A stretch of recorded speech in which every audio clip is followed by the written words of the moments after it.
Hola amigos, muy buenas tardes. Gracias por permitirme entrar una vez más en su hogar en este esfuerzo que hacemos todos los días desde Global TV para transmitir y estar en conexión por donde nos dejan y por donde podemos, porque esta es nuestra dura y triste realidad, pero aquí estamos.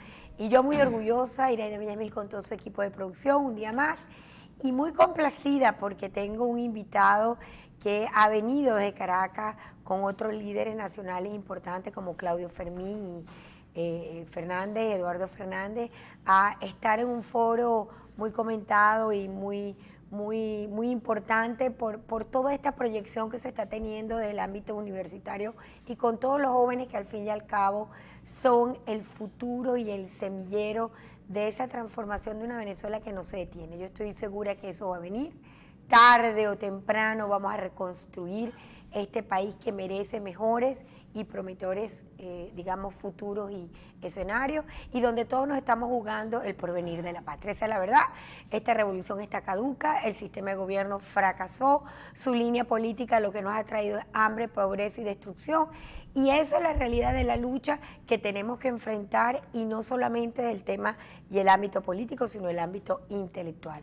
Tengo conmigo al doctor Felipe Mujica, quien ha sido diputado, ha tenido distintos cargos políticos, muy querido, tuvo una época muy activa también con todo este tema del narcotráfico y muy claro siempre sus declaraciones, y ha estado muy movido por el país con estos foros y haciendo mucho contacto con la juventud. Y me imagino, doctor Felipe, aparte de darle la bienvenida, y es un gusto tenerle, que uno de los objetivos de estos foros es para también pulsar el pensamiento y el sentimiento de esta juventud que está siendo tan duramente golpeada y con unos retos tan importantes frente al país que lamentablemente estamos viviendo en estos momentos. Un gusto tenerlo, y con esto le doy la bienvenida pues no solamente a la Tierra del Sol amado, sino al calor maracucho y a este escenario que, aunque estamos muy limitados, pues hacemos los mejores esfuerzos para llegar a todo el colectivo zuliano. Un gusto tenerlo. Gracias por la invitación. Sí. Al querido Zulia, yo tengo muchísimos años viniendo a Maracaibo y recorriendo el estado, y voy y vengo, y cada vez que tengo oportunidad sí, y además ahorita pues le doy una vueltica. Tienes el cargo del secretario general del Partido del MAS y estás, pues me imagino, recorriendo junto con mi amigo Javier Medina y tanta gente que quiero muchísimo y que, bueno, han sido baluartes del pensamiento político contemporáneo venezolano, así que no tengo la menor duda. Mucho antes que eso, también yo me la pasaba aquí metido, dándole vueltas al Estado. Este es un Estado que yo lo conozco y lo disfruto enormemente. Bastante. Sí, como no, muchísimo. Bueno, cuéntame un poco esta idea de estos foros, antes de entrar pues en la materia política, que tengo muchas cosas que comentar contigo, pero indudablemente lo que ha sido esta experiencia, este foro, comparte escenario con Claudio Fermín, con el doctor Eduardo Fernández, y me imagino que tratan ustedes un poco la dinámica política y hacia dónde van, digamos, los destinos de estos momentos que estamos viviendo tan duramente, en un país que no nos merecíamos tanta crueldad, y por decirlo de una manera atimosada, pues. Ni que lo hubieran planificado. Sí, señor. Se hubieran imaginado que el desastre iba a llegar donde llegó. ¿Dónde está llegando? Mira, para una historia breve, para tratar de explicar exactamente de qué se trata. Tú sabes que Claudio, Eduardo y yo somos viejos amigos. Hemos sido fundamentalmente amigos y hemos tenido a lo largo de esa relación de amistad escenarios en donde hemos estado de acuerdo y escenarios en los cuales hemos estado totalmente en desacuerdo. Sin embargo, los tres hemos tenido la virtud de que por encima de esos desacuerdos y sin valernos de los acuerdos, siempre hemos mantenido una relación de respeto, una relación de reconocimiento de la posibilidad de la disidencia, de la diversidad de opiniones, hemos podido convivir con todo eso. Tres partidos que vienen de líneas distintas. Tres visiones distintas. No habla de partidos, tres visiones distintas. Tres visiones distintas, correcto. Y hace unos meses atrás, conversando sobre todo este cuadro político, el cuadro de intolerancia, el cuadro de incomunicación, el cuadro de división que tenemos en Venezuela, la polarización, la confrontación, dijimos, bueno, vamos a intentar esto a ver qué pasa. No tenía ningún tipo de diseño específico, sino que, bueno, vamos a salir los tres. en un contexto donde tampoco las cosas eran necesariamente muy favorables. El país seguía estando muy polarizado entre el resultado electoral que se había generado en diciembre del 2015 y la confrontación con el gobierno, y decidimos salir. Comenzamos por Bolívar. ¿Y cuáles son los puntos centrales que tratan en estos foros? Ya vamos a eso. Ajá. Decidimos salir, hemos recorrido Bolívar, hemos estado en Lara, en Aragua, en Carabobo, en Vargas, y este es el sexto evento que hacemos, invitados en este caso por la Universidad Rafael Urdaneta. ¿Cuál es el esquema? Son 3 intervenciones absolutamente libres, cada quien dice lo que quiera decir. Y en esas intervenciones, por supuesto, el centro del planteamiento está referido a cómo tratar de construir en Venezuela una solución que nos saque del esquema de confrontación en el cual estamos colocados. Por eso te hacía la referencia de cómo esto comenzó. Es evidente que lo más grave que está ocurriendo en el país es que tenemos un país polarizado, que esa polarización está expresada en 2 sectores, ambos sumamente importantes, pero que no representan la totalidad del país. Yo diría incluso, revisando las últimas encuestas, que tú sumas la MUC y sumas el gobierno, y ambos sumados no son la mayoría del país. El resto del país está preso de ese esquema de polarización. ¿Esa polarización qué significa? No es que sea de este tiempo, también en el pasado, en épocas de la Cuarta República, también teníamos polarización, pero la polarización, como me la definió una vez un amigo, es una suerte de trampajaula, donde el único que gana es el que la monta, porque que se sepa, nunca el pájaro que trae en la trampajaula ha ganado esa posibilidad, y en este caso el pájaro es la población, la mayoría de la población venezolana, que queda preso de esa circunstancia. Poder romper la polarización significa hacer una serie de modificaciones en las conductas de todos los venezolanos, que es básica. La primera es que los venezolanos tenemos que asumirnos todos como habitantes de este país, que nos merecemos respeto y reconocimiento. No podemos seguir en un país donde si tú eres chavista o yo soy opositor, o al revés, si yo soy chavista y tú eres opositor, entonces no nos hablamos, no nos comunicamos. Pero poniéndote mucha atención en ese punto, y quisiera preguntarte, ¿no? El tema es cierto, sentirnos habitantes, pero es que hay un problema, es que el statu quo del actual gobierno no tiene respeto ni por la ciudadanía. O sea, el gobierno no respeta el estatus ciudadano, el gobierno no respeta ni siquiera nuestros propios derechos constitucionales, ni nuestras propias libertades. Fíjate tú que hoy por hoy tenemos un país cimentado de tal forma que hasta ellos han decidido cuáles son los medios de comunicación que se pueden oír o no. Entonces, ¿cómo interpretar ese estado de frustración que tenemos los ciudadanos frente a un gobierno que no te deja desarrollar tu ciudadanía, te la oprime, todo lo contrario? Tú sabes que yo hace mucho tiempo tomé la decisión de no seguir hablando demasiado largo del mal gobierno que tenemos, porque creo que eso lo define una sola palabra. Nosotros tenemos el peor gobierno de la historia de Venezuela. Vamos a dejarlo ahí porque tengo que ir a comercial. Y voy a conectar con una frase que dijiste recientemente en un programa para entrar ya en el tema político que nos agobia en el país. Ya venimos en la tarde de hoy con el doctor Felipe Mujica, secretario general del MAS.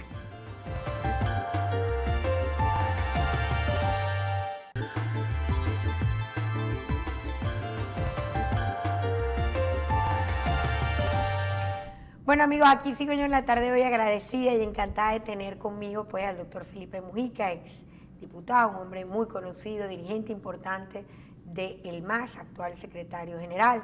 Y bueno, viene acompañado de Claudio Fermín, el doctor Eduardo Fernández, teniendo una serie de foros hablando y reflexionando sobre el status quo y la realidad política que estamos enfrentando los venezolanos, sobre todo me imagino, y como lo interpretaba muy bien él, en el deseo de entender en dónde y en cuánto estamos nosotros ubicados como fuerza y como deseos de cambio y de ciudadanía. Y tú decías que hace tiempo tú has querido dejar de hablar del peor gobierno que ha tenido la historia política alguna de Venezuela, porque esto pasará, además del peor gobierno y el gobierno que mayor saqueo le ha hecho a los venezolanos, una cosa inaudita e imperdonable, que ojalá el destino después nos permita acomodar todas esas cuentas de destrucción y de empobrecimiento. Pero lo cierto también es que tú has sido muy crítico con el tema de la MUT. Recientemente también opinabas esto con respecto a la MUT y decías esto, pues de que tú sentías que la MUT era parte de una oposición que quería el gobierno, que el gobierno se sentía muy cómodo combatiendo pues a un status quo como la MUT. Y yo cuando leí aquello, y lo dijiste en el programa de Vladimir, yo decía, no entendí mucho si es que esto es una tercera vía, lo que ustedes están proponiendo, o un desprendimiento de la unidad, porque algo yo tengo claro, y es que si no confabulamos, por decirlo de una forma, en fuerzas unitarias, así como lo hicimos para lograr ese éxito en la Asamblea Nacional, donde todos fuimos unidos a un solo propósito, yo creo que entonces va a ser cada día más cuesta arriba entender la lucha de un gobierno que no es tan fácil de vencer, ¿no? Mira lo que yo te comentaba, que yo no pierdo tiempo en hablar mal del gobierno. Simplemente yo lo circunscribo a una frase que tiene que ver con lo que tú estás diciendo. Tenemos el peor gobierno del mundo, pero lamentablemente también tenemos la peor oposición de la historia de Venezuela. Esa frase que tú refieres que yo dije, yo lo que hice fue repetir una frase que quien la dijo fue Capriles, para que tú veas de qué estamos hablando. Alguien que es un dirigente sumamente importante de la MUC dice esa frase que tú señalas, que yo lo que hice fue en el programa de Vladimir repetirle, mira cómo están las cosas allí, que esta frase está acuñada de esta manera. Entonces, ¿qué es lo que ocurre? Lo que nosotros tenemos que plantearnos hoy es que la posibilidad de poder ser alternativa tiene que ver también con cómo nos colocamos, porque el que tú tengas el peor gobierno y te haces la siguiente pregunta, ¿por qué un gobierno tan malo se mantiene? Por sus habilidades, solamente por los aspectos que tú señalas, que controla las instituciones, que atenta contra esto, que la libertad de expresión, todo eso es verdad, pero ese gobierno se mantiene en una buena medida gracias a los errores cometidos por nosotros. Y mientras esa reflexión no se haga, mientras eso no se reconozca y se siga actuando como que si nada de eso tiene que ver, tú dices, por ejemplo, la gran victoria de diciembre del 2015, ¿qué pasó con esa gran victoria? Aquí hubo otro momento de una gran victoria, por ejemplo, Carmona fue presidente como producto de una gran movilización popular y Carmona en 24 horas votó. El gol por la ventana. Ajá, y tú sabes en cuánto tiempo lo votó la MUC, en un año. Lo que ha hecho la MUC con el resultado que se produjo, que tú acabas de comentar, es un carmonazo en cámara lenta, es agarrar una gran victoria política que obligaba a una nueva estrategia, a un reencuentro con el resto del país, a continuar el camino electoral y no empeñarse en una cosa tan absurda como que había que hacer revocatorio el 2015 porque si no, no se hacía, cosa que no tiene ningún sentido, porque puede haber sido en el 2016, en el 2017, perdón, y tú puedes haber hecho las elecciones de gobernadores en el 2016 y tendrías en este momento 20 gobernadores. Correcto. Adversos al gobierno. Mayores cuarteles preparados. Unos espacios mucho más grandes. El país claramente ubicado en donde hay una mayoría y eso se pudo haber conseguido si tú la Asamblea Nacional la conduces de manera distinta. Tú no puedes conducir una Asamblea Nacional que comience el presidente que en ese momento tenía la Asamblea diciendo que en el 5 de julio ya Maduro no va a ser presidente de la República. Entonces, sí, ese tipo de errores son precisamente los que tú tienes que reconocer, igual que ahora.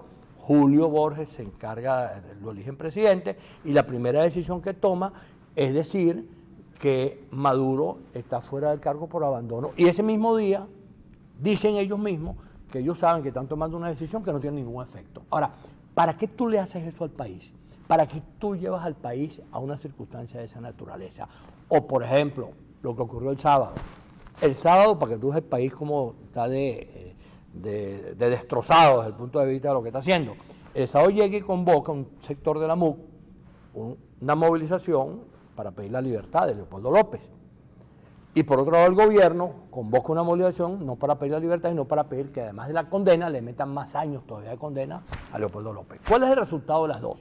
Las dos fueron dos tristes movilizaciones, lo cual indica que desde los dos lados la capacidad de convocatoria se ha perdido. Y entonces un país absurdo donde llega y se hace el mismo día una movilización para pedir que a fulano de tal le metan más años de condena y por otro lado otros pidiendo. Bueno, tengo entendido que la movilización del sábado solo la llamó BP. O sea, no fue un llamado unitario a eso me refiero, ni la fuerza democrática, sino sencillamente es verdad que fue así. Que dicho sea de paso, hay que apuntar a ciertas críticas, y yo lo entiendo, frente a este momento también de duro reto político, y comparto contigo. Y me gusta oírte, porque otros, por opinar como usted está opinando, lo llaman traidor. Sí, es que nosotros sobre eso no tenemos ningún problema. El MAS hace 4 o 5 años dijo, aquí hay que plantear el diálogo y la reconciliación. ¿Y cuál fue la respuesta de sectores de la MUC, de sectores del gobierno? Descalificar. Hicieron lo de siempre, vamos a matar mensajeros. ¿Cuál es la política de matar mensajeros en Venezuela? Yo digo una cosa o tú dices una cosa, y entonces yo no te la respeto, sino que yo te descalifico. Y entonces en Venezuela, a lo largo de nuestra historia, lamentablemente, cuando yo no estoy de acuerdo contigo, digo, no, tú eres un ladrón. No, tú lo que eres un homosexual. No, tú lo que eres una prostituta. Y en ese esquema, que es el que tenemos que superar, el que la descalificación desaparezca. Totalmente y podamos respetarnos y convivir con la disidencia y entender. Y empatarnos una estrategia, claro, y respetarla. Claro, pero no asumir, es eso que son 5 salidas, 40 y 10 para acá. Y asumir, cuando tú dices que es voluntad popular, es lo que es un error de voluntad popular, pero igual, el otro error es de Borges, el otro es de Henry Ramos. Entonces, son errores cometidos que nos están costando caro. Todo tiene que ver con la falta de estrategia. ¿Estás de acuerdo con esta nueva reestructuración o refrescamiento que se le hace a la MUD? Ángel Oropesa entra al juego, un hombre que tiene mucho respeto, sobre todo por su conocimiento, digamos, sociológico de tantas cosas. ¿Te ves identificado en lo que está pasando en estos momentos de cambio, de apertura del tema de la Mesa de la Unidad? Vamos a comercial y ya venimos con más para que me lo respondas en la última parte del programa. Y usted le pido que no se retire, ya venimos.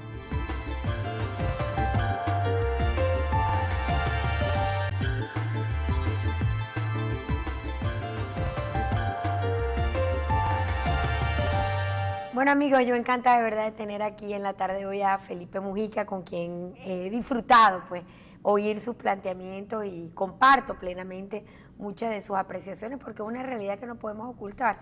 Si no nos ponemos de acuerdo en la estrategia y en las tácticas, vamos a ir para adelante y para atrás como ni siquiera el burrito, porque el burrito siempre va para adelante, es un animal muy noble y sabe trabajar, ¿no? Pero parece que no se acompazan la dinámica de una estrategia y unas tácticas claras y determinantes frente a una oportunidad, porque de verdad, como lo decíamos, el 2015 el país responde al sentimiento de cambio y de realidad de fracaso de este gobierno, una respuesta al fracaso del gobierno. Ahora bien, la polarización nos ha hecho mucho daño, pero ciertamente también viene como un refrescamiento de la MUD, la necesidad de mantener el diálogo, a pesar de estos tecladistas y corrientes tuiteras por todos lados criticando pues avances que uno considera que son importantes en el manejo de la política que trasciende a los objetivos. ¿Cómo se siente Felipe Mujica? Tú sabes que cuando el MAS decidió romper con la MUC, lo decidimos en un momento que era la campaña municipal, y en ese momento Capriles era el abanderado de la tesis que había que convertir aquella campaña municipal en un plebiscito, lo que ocurrió en abril. La consecuencia de eso fue, nosotros lo dijimos expresamente, eso es una torpeza, eso es un error político, que por cierto pues Capriles lo reconoció públicamente. Eso lo que va a significar es que el resultado va a ser abiertamente favorable al gobierno. Por una elección municipal necesitaba que tú promovieras los alcaldes y los candidatos a concejales, y no una cosa que era todo un debate político. Bueno, el resultado fue que Capriles perdió por 200.000 votos, y en diciembre perdió por 1,5 millones la oposición en términos de votos globales. Ahora, correcto. Ese momento en que nosotros nos fuimos de la MUC, nosotros dejamos un documento que lo consignó Segundo Meléndez en su condición de presidente del MAS. En ese documento, lo que son las paradojas de la vida, nosotros señalamos exactamente lo que la MUC en este momento está asumiendo. Dijimos, hay que evitar que la MUC siga siendo un escenario de reparto electoral. Correcto. Primera cosa. Segunda cosa, la MUC tiene que hacer una revisión autocrítica de sus errores para, a partir de allí, poder construir una estrategia que permita que esa estrategia tenga como centro llegarle a la totalidad de los venezolanos y no solamente a los opositores. Eso que de alguna manera se logra en el momento electoral que hemos comentado en diciembre del 2015, cuando el mensaje electoral hace que el país vote de la manera que votó. Votó, sí. Votó un poco como votó en el 98. En el 98 la gente votó contra él y contra Copay y votó por Chávez sin ver más allá. Sin ver más allá las consecuencias. Igual pasó en este momento. Eso que en ese momento se produjo, después se convirtió en un despilfarro, porque después que tengo ese resultado, en vez de yo detenerme a ver lo de la política, porque ves las circunstancias que se van dando, que también lo señalamos en el documento. Mientras tú estás en el momento electoral, muy bien. Se acaban los momentos electorales, viene el momento de la política y desaparece la dirección, que es lo que le ha ocurrido a la MUC de manera reiterada. Ok, pero ahora estamos parados en un proceso que es el tema de la legitimación de los partidos y acudir al escenario más importante que comparto con usted. Perdimos un momento estelar en el tema de ir a un proceso de un referéndum y dejarnos pasar por debajo de la mesa el proceso de las gobernaciones. Y ahora el CNE nos pone en este nuevo reto, muy duro por cierto, pero que la gran mayoría de los partidos está dispuesto a moverse frente a ese reto para alcanzar el objetivo electoral de las gobernaciones e inmediatamente la de las alcaldías. ¿Cómo lo ves tú? Ahí viene otro de los problemas. El reglamento del CNE es un reglamento absolutamente salvaje. Eso no tiene ninguna posibilidad de que conviva con las posibilidades de la participación y la democracia. Te digo dos cosas solamente. Una es que los partidos políticos tienen que, en 14 horas, 7 el sábado y 7 el domingo, del fin de semana que les corresponda, recoger en toda Venezuela, donde diga el CNE, compitiendo entre sí, mínimo 25.000 ¿Ustedes personas. tienen válida todavía la tarjeta? No. Quería que me lo aclarara No, porque como ustedes se retiraron de la MU, me entró de repente sí, la pero duda. te voy a referir eso inmediatamente cuando te hable de cómo es la normativa. Entonces, primera cosa, en 14 horas, ese era un proceso que en el pasado implicaba, cuando mínimo, 3 meses. Lo reducen a 14 horas, 2 días. El otro ejemplo que era exagerado, pero parece que, bueno, lo corrigieron con la decisión de mover la fecha, era que partidos, por ejemplo, como Voluntad Popular, le correspondía recoger su firma en carnaval, el sábado y domingo de carnaval. Y partidos como el MAS nos correspondía tener que recoger la firma, las manifestaciones de voluntad, el sábado de gloria y el domingo de resurrección. Imagínate lo que eso significa desde el punto de vista de la maldad, del concepto de acabar con todo eso. Yo le diría, yo se lo he dicho al CNE, si ustedes creen que eso es así, ¿por qué no convocan elecciones en carnaval? ¿Por qué no convocan elecciones en Semana Santa? No lo pueden hacer. Ahora, los partidos, desde nuestro punto de vista, nosotros lo intentamos, no se dio, debimos todos haber dicho que no aceptábamos esa reglamentación. Sin embargo, bueno, aparece lo que ya tuviste, aparece Falcón, después aparece Henry Ramos, entiendo que Un Nuevo Tiempo también lo ha dicho, que van. Cuando perfectamente son 59 partidos convocados. Correcto. Pudimos todos haber dicho, señor, un momentico, y plantearle al CNE la necesidad de que se generara un diálogo y de que la solución se pudiera buscar. Porque ¿qué es lo que ocurre ahora? Yo creo que ningún partido está en condiciones de cumplir con ese requisito. Y la decisión final va a estar en manos del gobierno y del CNE, porque el único que va a saber qué le ocurrió a cada partido es el CNE. Y el CNE podrá decir al final, porque además tienen, y esta es la perversión mayor de todas, de acuerdo con la reglamentación, la manifestación de voluntad que vale es la última. ¿Qué quiere decir eso? Tú, por ejemplo, puedes llegar y firmar para Un Nuevo Tiempo. Y firmaste el día que Un Nuevo Tiempo le correspondió. Y resulta que cuando se vaya a validar, a ti te busca otro partido, o el gobierno, o cualquier sector promueve la posibilidad. Entonces, tú que ya has firmado por Un Nuevo Tiempo, puedes terminar firmando por otro partido. Y esa firma queda nula. Desapareció.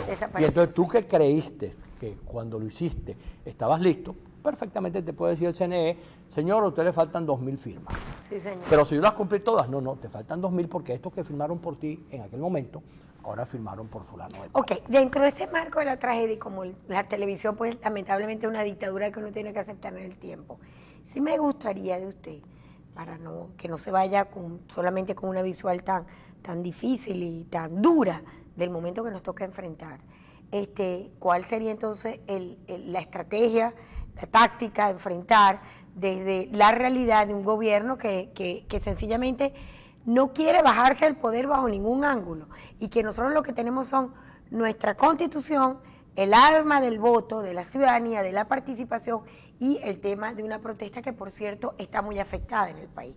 ¿Cuál es la propuesta de ustedes frente a esta realidad? Mira, la experiencia mundial, y Venezuela no está fuera de ese contexto, indica que situaciones como esta solamente se pueden resolver sobre la base de que tú puedas hacer la convocatoria de la mayoría de la población. Tú ves el caso chileno con la situación de Pinochet. Bueno, se resolvió porque hubo un momento en que la oposición chilena entendió que tenía que hablarle a la totalidad de los chilenos y no seguirse hablando a sí misma. El caso español, después de la muerte de Franco, fue exactamente lo mismo. El caso de Mandela en Sudáfrica. Todos esos ejemplos lo que indican es que tiene que haber una manera en que quienes estamos opuestos nos consigamos con una parte muy grande de quienes eventualmente todavía pudieran estar respaldando al oficialismo, y que ese encuentro sea no por los intereses particulares de nadie, sino que tenga como centro Venezuela. Si tú le propones al país un encuentro donde tú no vas a cesar la persecución, cesar la descalificación, cesar la división, la confrontación entre venezolanos, y el esfuerzo es para buscarle solución a los problemas económicos, a los problemas sociales, a los problemas que están planteados en Venezuela, y tú convocas a la totalidad del país, y siempre habrá la posibilidad de que una parte de los que están allá vengan. ¿No te llama mucho la atención, como le llama a gran parte de la gente que nos ve en este maremar de cosas? Colas para aquí, sin comida, sin medicamentos, ¿no? Y todo el mundo está como esperando la explosión social, el enfrentamiento final, ¿no? Como la guerra de las galaxias, y que pareciera más bien que el venezolano nos vamos acostumbrando y acostumbrando, con lo cual me indica a mí que la vía es más pacífica electoral, porque es lo que identifica más al venezolano. Y ahí vimos la participación en la Asamblea Nacional, y probablemente los grandes partidos lo que no quieren es perder la oportunidad, cueste lo que cueste, ir a la contienda electoral. No nos vamos acostumbrando, yo creo que eso es un error, históricamente en términos puntuales. Tú ves, por ejemplo, en el momento de Pérez Jiménez tenía 10 años y bueno, se produjo una solución, y la gente podía decir también que en ese momento el país estaba acostumbrado y se produjo una solución. Aquí cuando se rompe el bipartidismo con Caldera y el chiripero, en aquel momento del año 93, bueno, el país también rompe. El país de alguna manera, aquí en esta etapa, aquí se han ganado elecciones, se han ganado, el gobierno ha perdido referéndum, se han ganado elecciones electorales. Entonces, lo que no se puede perder es la idea de que es posible. Eso de acostumbrarse. Yo creo que los venezolanos tienen una conducta en este momento de sobrevivencia frente a una situación en la cual no ven claramente un liderazgo y una opción. Yo estoy seguro que cuando el país perciba claramente que la opción está allí, que es una opción que ha madurado, que es responsable, que es unitaria, que es plural, que es venezolana, el país actuará en consecuencia, y el camino que debemos buscar es donde todos tenemos en este momento coincidencia, que es que haya elecciones. Aquí se producen elecciones, se debieron haber producido en diciembre las elecciones de gobernadores, no se produjeron por las dos razones, por la mala voluntad del gobierno y por la torpeza de la MUC. Bueno, esa situación es factible. Superar esa situación. Superarla. Hay que abocarse ir a en elecciones, porque las elecciones es el escenario político por excelencia para que se quede claramente establecido una voluntad. El MAS aprueba la mesa del diálogo y apuesta también a la mesa del diálogo. Sí, por supuesto. Nosotros somos los proponentes. El primer partido, ya te lo comenté, que habló abiertamente, hay que dialogar y hay que reconciliarse, fue el MAS. Y la vida, que es superior a cualquier descalificación, es superior a cualquier diferencia, la vida demostró que lo que el MAS propuso en aquel momento tenía todo el sentido del ¿Tienes esperanza que en la mesa del diálogo también puedan surgir algunos avances y algunos acuerdos? Porque la sensación... Hay que corregir dos cosas. Primero, el diálogo no puede ser solamente entre la MUC y el oficialismo. Correcto. El diálogo tiene que ser con la participación de toda la sociedad venezolana. Ya lo comenté. La MUC y el oficialismo son dos sectores que hay que respetar, forman parte de la sociedad venezolana, pero igual hay que respetar el resto. Correcto. Entonces, dos sectores no pueden pretender asumir la representación de todo el país. Entonces, hay que buscar un diálogo, eso se lo hemos dicho nosotros incluso a los facilitadores, se lo hemos dicho a los 3 expresidentes. Señores, no insistan en el diálogo entre la MUC y el gobierno, solamente metan otros factores políticos, metan a las universidades. Tengo entendido que eso está bastante adelantado. No se sabe porque el diálogo es una cosa, como dice la propaganda de sábado en la noche, cualquier cosa puede pasar. Entonces, ahí me está acabando el programa, de verdad, doctor Felipe, un gusto, ¿verdad?, haberlo tenido. Bueno. Y solamente quiero terminar el programa, un mensaje, una frase esperanzadora. Líderes importantes nacionales que nos hablan con claridad y con desparpajo lo que estamos viviendo, también merecemos que nos digan algo esperanzador y retador frente a lo que estamos viviendo los venezolanos. Les dejo ahí las cámaras para que ustedes pidan el programa. Somos venezolanos y la experiencia venezolana ha demostrado claramente que tenemos cómo resolver los problemas, aún en condiciones más difíciles que hemos vivido en otras épocas. Entonces hay que tener no solo confianza, hay que tener la disposición, la convicción, la seguridad de que los venezolanos somos los que vamos a resolver esto. Esto no nos lo va a resolver nadie, sino cada uno de nosotros en nuestra condición de venezolano. Y el esfuerzo tiene que ser para que una vez que decidamos asumirnos todos como venezolanos, que nos respetemos independientemente de cómo cada quien piense, entonces entremos al tema de las soluciones. Y eso es factible y eso es posible. No es eterno ni los gobiernos autoritarios, ni las dictaduras, ni malos gobiernos. Hemos tenido de todo en nuestra historia y bueno, estamos viviendo una etapa que vamos a salir adelante, de verdad, qué gusto haberlo tenido. Entonces usted acompáñeme a mi mensaje de todas las tardes, que como digo, que con fe, con esperanza, pero sobre todo con ánimo de lucha hay que seguir adelante para rescatar la Venezuela que es posible para todos los venezolanos. Muchísimas gracias, doctor Felipe Mujica, haberlo tenido, y sencillamente comparto con él la visión de una Venezuela posible que viene, más tarde que nunca, pero viene, y cada día acompasamos más los términos para el objetivo del logro de la Venezuela real y posible. Los espero un próximo, porque pasa lo que pasa. Chao, chao.